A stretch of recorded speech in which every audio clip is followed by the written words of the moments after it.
कभी कांग्रेस पार्टी क्या करती है, रेस के घोड़े को शादी में भेज देती है और शादी के घोड़े को रेस में लगा देती है।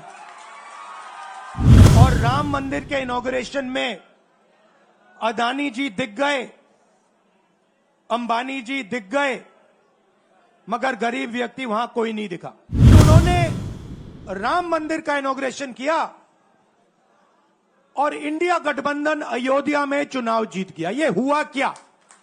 और आज तक जिन लोगों के घर छीने गए, तोड़े गए, दुकानें तोड़ी गई, आज तक उनको नरेंद्र मोदी जी ने कॉम्पनसेशन नहीं दिया। जैसे इन्होंने हमारा ऑफिस तोड़ा, वैसे ही हम उनकी सरकार को तोड़ने जा रहे हैं।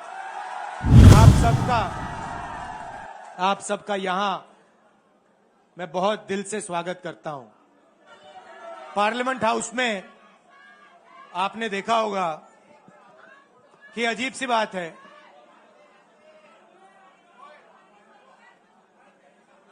बीजेपी की जो पूरी मूवमेंट थी, राम मंदिर की, अयोध्या की मूवमेंट थी। सही बात। शुरुआत अडवाणी जी ने की थी, रथ यात्रा हुई थी, उसमें आपने अडवाणी जी को रथ पे देखा था। कहा जाता है कि नरेंद्र मोदी जी ने उस यात्रा में अडवाणी जी की मदद की थी। इनकी शुरुआत वहां हुई, राइट? ठीक है। रथ यात्रा चली और पार्लियामेंट में मैं सोच रहा था कि उन्होंने राम मंदिर का इनॉग्रेशन किया और राम मंदिर के इनॉग्रेशन में अदानी जी दिख गए, अंबानी जी दिख गए, मगर गरीब व्यक्ति वहां कोई नहीं दिखा। आपने देखा होगा, टीवी पे देखा आपने। अब उसका नतीजा बताता हूं। पार्लियामेंट में मैं यहां बैठता हूं, यहां पे अयोध्या के एमपी बैठते हैं। देखा आपने उनका चेहरा? इंडिया गठबंधन के हैं, है ना?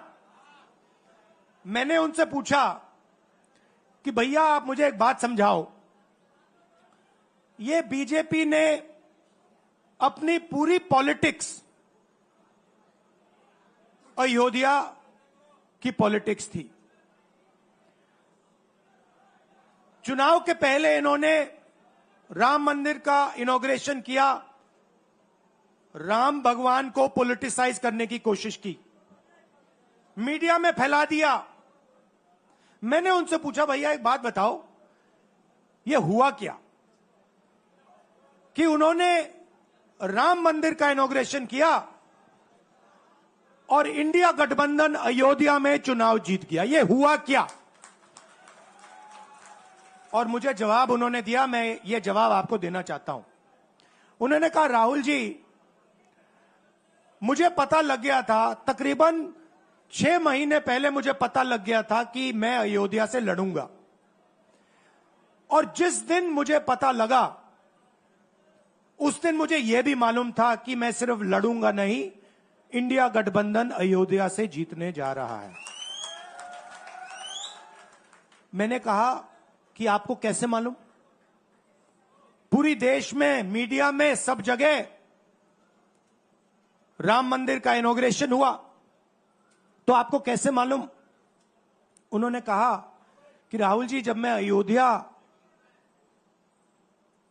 में लोगों से बात करता था, तो मुझे अयोध्या के लोग सिर्फ 2-3 चीजें कहते थे। पहली बात कहते थे कि अयोध्या में मंदिर बनाने के लिए, क्लीन अप करने के लिए बहुत सारे लोगों से जमीन ली गई, बहुत सारे लोगों की दुकानें, घर तोड़े गए, और आज तक जिन लोगों के घर छीने गए, तोड़े गए, दुकानें तोड़ी गई, आज तक उनको नरेंद्र मोदी जी ने कॉम्पनसेशन नहीं दिया। पहली बात। जहां भी वो जाता था, लोग उनसे कहते थे हमारी जमीन छीनी गई, सरकार ने हमें मुआवजा नहीं दिया। दूसरी बात, अयोध्या का इंटरनेशनल एयरपोर्ट बना, बड़ा एयरपोर्ट, जमीन किसकी गई? अयोध्या के किसानों की जमीन गई। आज तक उनको सही मुआवजा नहीं मिला। और तीसरी बात इन्होंने बताई मुझे, तीसरी बात राहुल जी, अयोध्या की जनता को बहुत गुस्सा आया जब उन्होंने देखा कि राम मंदिर के इनॉग्रेशन में अयोध्या का एक भी व्यक्ति नहीं था। यह कारण थे। मगर मैं आपको यह कहानी क्यों बता रहा हूं? क्योंकि जो मूवमेंट अडवाणी जी ने चालू की थी, उस मूवमेंट को, जिसका सेंटर अयोध्या था, उस मूवमेंट को इंडिया गठबंधन ने अयोध्या में हरा दिया है। बहुत बड़ी बात कह रहा हूं। मतलब इनका पूरा जो सेंटर था, वहां पे हमने, आप जैसे कार्यकर्ताओं ने, कांग्रेस पार्टी के कार्यकर्ताओं ने, और आप जाके पूछिए वहां पे, समाजवादी पार्टी के किसी भी नेता से पूछ लीजिए और वो आपको बताएगा कि कांग्रेस पार्टी का कार्यकर्ता बब्बर शेर जैसे हमारे साथ खड़ा हो गया था, 1 इंच पीछे नहीं हटा। तो अयोध्या में कांग्रेस पार्टी ने, इंडिया गठबंधन ने इनको हराया है। तो अगला स्टेप क्या है? अब इन्होंने क्या किया? अच्छा, अंदर की बात बताता हूं। अब यहां आया हूं, परिवार से बात हो रही, तो अंदर की इनसाइड ट्रैक बता देता हूं। इनसाइड ट्रैक है, उसी एमपी ने बताया, राहुल जी यहां पे 3 बार सर्वे हुआ था। नरेंद्र मोदी जी वाराणसी से नहीं लड़ना चाहते थे, नरेंद्र मोदी जी अयोध्या से लड़ना चाहते थे। उनके सर्वेयर आए, 3 बार आए, नरेंद्र मोदी जी आए, और सर्वेयर ने उनको कह दिया, नरेंद्र मोदी जी अगर आप अयोध्या से लड़ेंगे, आप अयोध्या में हारेंगे। आप अयोध्या में मत लड़िए, क्योंकि अगर आप लड़ गए, आपका राजनीतिक करियर अयोध्या में खत्म हो जाएगा। इसलिए अयोध्या से नहीं लड़े, वाराणसी से लड़े। और वाराणसी में हमने 1-2 छोटी गलती कर दी, नहीं तो वहां उनको निपट लेते। मतलब आप देखिए, अयोध्या में उन्हीं के लोगों ने उनसे कहा कि हारोगे, और काशी में कितने से जीते? 1 लाख वोट से जीते। मतलब जान बचा के निकले हैं। सच्चाई है। जैसे मैंने पार्लियामेंट हाउस में कहा, हमारा काम, ये जो लगा रखा है मैंने आज, ये जो चिन्ह लगा रखा है, इसको क्या कहते हैं? अभय मुद्रा कहते हैं। ये आपका चिन्ह है, इसको भूलो मत। आप आज वापस जाओगे, अलग अलग धर्म के लोग हो आप, हर धर्म में यह चिन्ह आपको दिखाई देगा। गुरु नानक जी की फोटो देखिए, महावीर की देखिए, बुद्धा की देखिए। इस्लाम में भी, जैसे मैंने पार्लियामेंट में कहा, दुआ मांगी जाती है, दोनों हाथ से ऐसे मांगी जाती है। आप शिव जी की फोटो देखिए, उसमें आपको यह दिखाई देगा। और इसका मतलब है डरो मत, डराओ मत। और मैं आपसे यहां कहने आया हूं, इन्होंने आपके ऑफिस पे, आपके कार्यकर्ताओं पर आक्रमण किया है। अब आपको डरना नहीं है, डराना नहीं है। इन्होंने हमारे ऑफिस पे धमकाकर, ऑफिस को तोड़कर हमें चैलेंज दिया है। चैलेंज क्या है? गुजरात के चुनाव में मैं आपको बता रहा हूं, हम सब मिलकर इनको गुजरात में हराने जा रहे हैं। जो हमने कहा, और लिख के ले लो, कांग्रेस पार्टी की जो आत्मा है वो गुजरात के चुनाव में लड़ेगी और नरेंद्र मोदी और बीजेपी को गुजरात में जैसे हमने अयोध्या में हराया है, वैसे ही हम गुजरात में इनको हराने जा रहे हैं। कौन हराएगा? हमारे लीडर हराएंगे, हमारे बब्बर शेठ टाइगर हराएंगे। आपको, आप देख रहे हो, मैं बता रहा हूं आपको, देखो 50% आप में से लोग 50% आप क्या सोच सकते थे? मैं आपको पूछता हूं, आप क्या सोच सकते थे चुनाव से पहले? आप सोच सकते थे कि अयोध्या में बीजेपी हारेगी ना? आप सोच सकते थे कि नरेंद्र मोदी से जान बचा के निकलेगा, मतलब मार्जिन ऐसे तुक्के से निकलेगा? सोच सकते थे? मैं आपको बता रहा हूं, जैसे ये अयोध्या में हारे वैसे यहां पे हारने जा रहे हैं। आपको सिर्फ एक काम करना है, एक काम करना है आपको। आपको सिर्फ गुजरात की जनता को सिर्फ एक बात बोलनी है, आपको डरना नहीं है। बिना डरे अगर आप बीजेपी से लड़ गए, चाहे आप किसान हो, मजदूर हो, छोटे व्यापारी हो, अगर गुजरात की जनता बिना डरे लड़ गई, बीजेपी सामने नहीं खड़ी हो पाएगी। दूसरा उदाहरण देता हूं, आप कांग्रेस पार्टी को जानते हो? जानते हो? हमारी पार्टी में कोई डरता है? कैसे मालूम? कैसे मालूम? हमारी पार्टी में दिल से बात कर देते हैं। बड़ा सा बड़ा हो, राहुल गांधी हो, हमारे पार्टी के लोग कहते हैं राहुल गांधी, मुझसे कहते हैं, मेरे कमरे में आके कहते हैं, राहुल जी ये जो आपने किया हमें अच्छा नहीं लगा। कहते हैं, मैं बता रहा हूं आपको, और मैं कहता हूं आपने सही बोला, इस बार मैंने ऐसे नहीं करना था, जो आप बोल रहे हो वैसे करना था।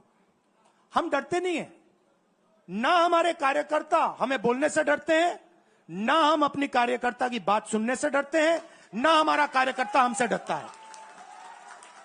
अब देखिए, मैं आपको रियलिटी बता रहा हूं। बीजेपी में नरेंद्र मोदी बैठे हैं, उनकी पूरी टीम बैठी है उनके सामने।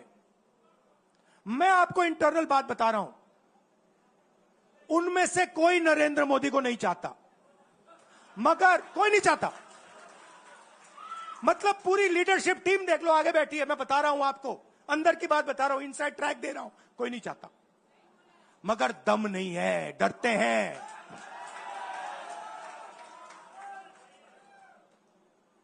अगर नरेंद्र मोदी जैसा लीडर कांग्रेस पार्टी में होता, पूरी कांग्रेस पार्टी खड़े हो जाती, कहती है नहीं हम डरते नहीं है, हटो यहां से।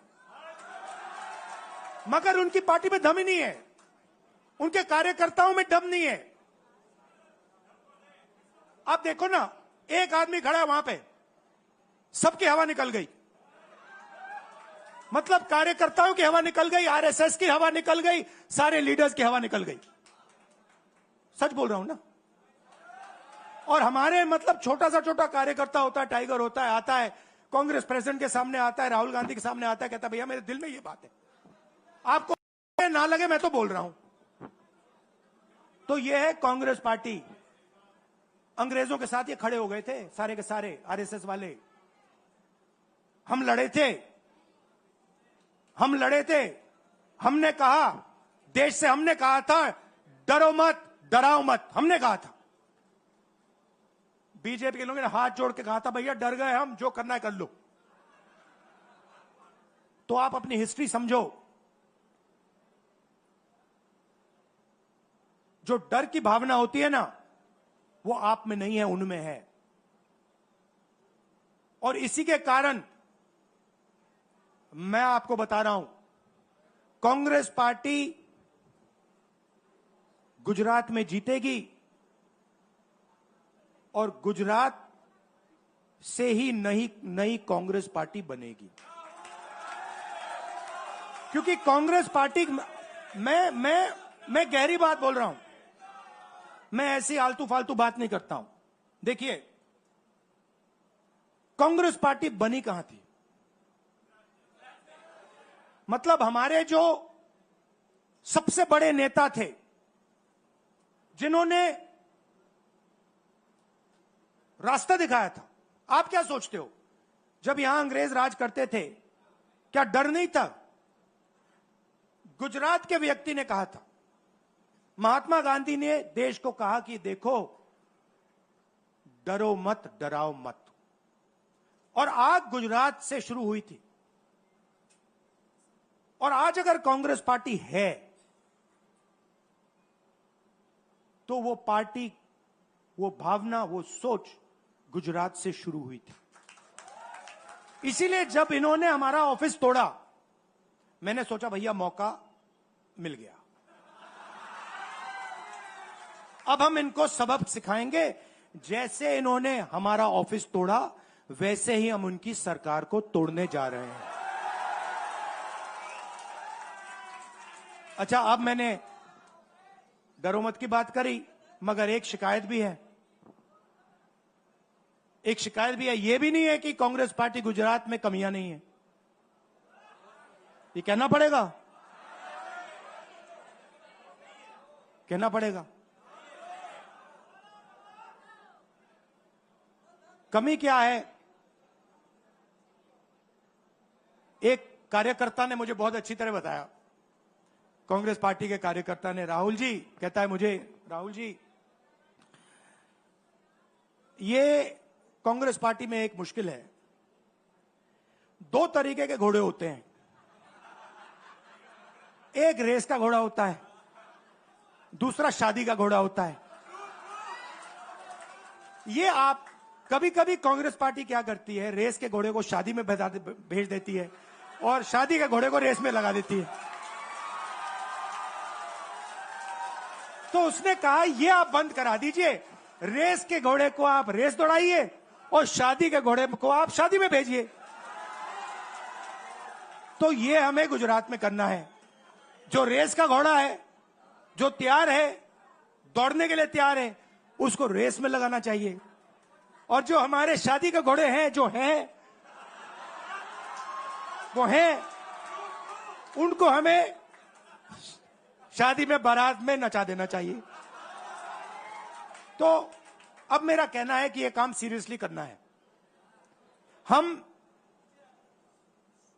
पिछले चुनाव में,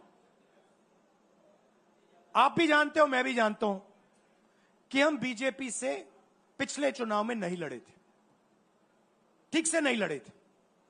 उससे पहले चुनाव में 2017 में हम 3 महीने कह लो, 4 महीने कह लो, 4 महीने 3 महीने हम लड़े और नतीजा आपने देखा।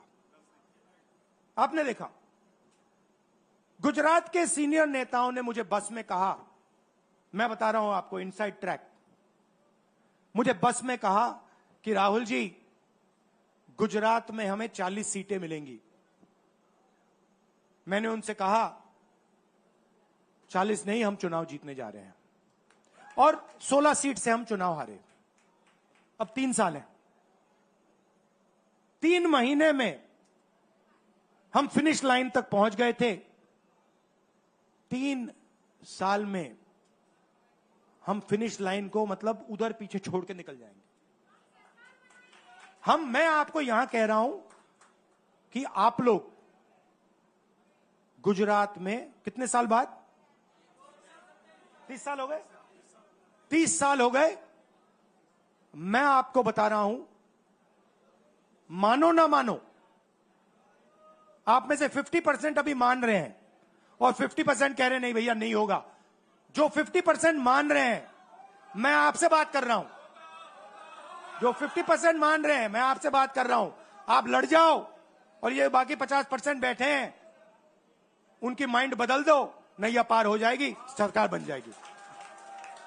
और मैं आपसे कहना चाहता हूं कि एआईसीसी की टीम, राहुल गांधी, मेरी बहन, सारे के सारे सीनियर लीडर आपके साथ यहां खड़े होंगे, आपके साथ मिलकर इनकी सरकार को तोड़ेंगे।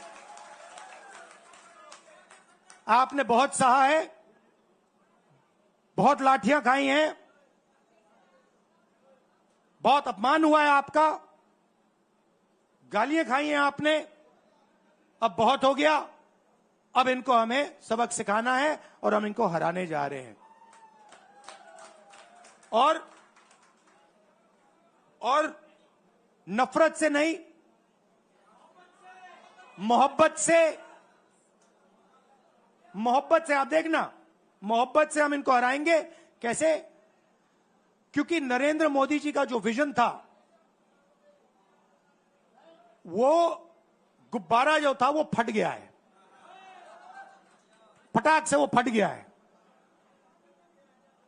आप सोचिए, पार्लियामेंट हाउस में नरेंद्र मोदी वहां बैठे, मैं यहां, और मैंने प्रधानमंत्री जी उनके सामने कहा कि नरेंद्र मोदी जी, आप एक व्यक्ति भी नहीं कह सकता हूं, पता नहीं आप क्या हैं, क्योंकि आपने ही कहा कि मैं नॉन बायोलॉजिकल हूं, मैं बायोलॉजिकल नहीं हूं, और मेरा सीधा डायरेक्ट कनेक्शन है ईश्वर से। अरे भैया, आपका डायरेक्ट कनेक्शन है ईश्वर से, तो अयोध्या कैसे हार गए? कैसे हार गए? तो हमारे प्रधानमंत्री सोचते हैं कि बाकी सब लोग बायोलॉजिकल, गुजरात की जनता बायोलॉजिकल, गांधी जी बायोलॉजिकल, हिंदुस्तान के किसान मजदूर सब लोग बायोलॉजिकल, और Narendra Modi non biological. Speaker sir ने मुझे कहा, ऐसे मत बोलिए। मैंने कहा, मैं थोड़ी बोल रहा हूं, ये तो प्रधानमंत्री बोल रहे थे, मैं तो उनकी बात कर रहा हूं। स्पीकर बिल्कुल चुप हो गए। बात तो सही है, बात तो सही है, ये राहुल गांधी के शब्द थोड़ी है, ये तो हिंदुस्तान के प्रधानमंत्री के शब्द हैं, नॉन बायोलॉजिकल। अब सोचिए, वो व्यक्ति जो अपने आप को नॉन बायोलॉजिकल समझता है और देश की जनता को बायोलॉजिकल समझता है, कि मतलब मैं यहां और बाकी जनता वहां, वो गुजरात को विजन कैसे दे सकता है? जो किसानों का दर्द नहीं समझ सकता, मजदूरों का दर्द नहीं समझ सकता, डायमंड इंडस्ट्री में जो काम करते हैं उनका दर्द नहीं समझ सकता, नॉन बायोलॉजिकल व्यक्ति वो गुजरात को कैसे रास्ता दिखा सकता है? नहीं दिखा सकता। तो अब आपका काम है गुजरात को विजन देना, गुजरात के युवाओं को, किसानों को, मजदूरों को, माताओं बहनों को विजन देना कि भैया हम आपके लिए ये करने जा रहे हैं। आपने हमारा मैनिफेस्टो देखा, हिला के रख दिया था बीजेपी को, आपने देखा? वैसा मैनिफेस्टो बनाना है गुजरात के लिए। गुजरात की जनता से मिलकर 1 लाख लोगों ने हमारा मैनिफेस्टो बनाया था। वैसे ही हम गुजरात में लाखों लोगों से पूछकर अपना मैनिफेस्टो बनाएंगे, गुजरात को विजन देंगे, और फिर चुनाव पूरा दम लगा के लड़ेंगे, और यहां इनकी जो सरकार है उसको तोड़ के हटप्परे कर देंगे। आप सबका दिल से धन्यवाद। आखिरी बात मैं कहना चाहता हूं, यहां जगन्नाथ यात्रा हो रही है, आप सबको, और जो यात्रा में भाग लेंगे, आप सबको शुभकामनाएं देना चाहता हूं, और दिल से प्यार देना चाहता हूं। आप सबका दिल से धन्यवाद, नमस्कार, जय हिंद। अभय मुद्रा, डरो मत, डराओ मत।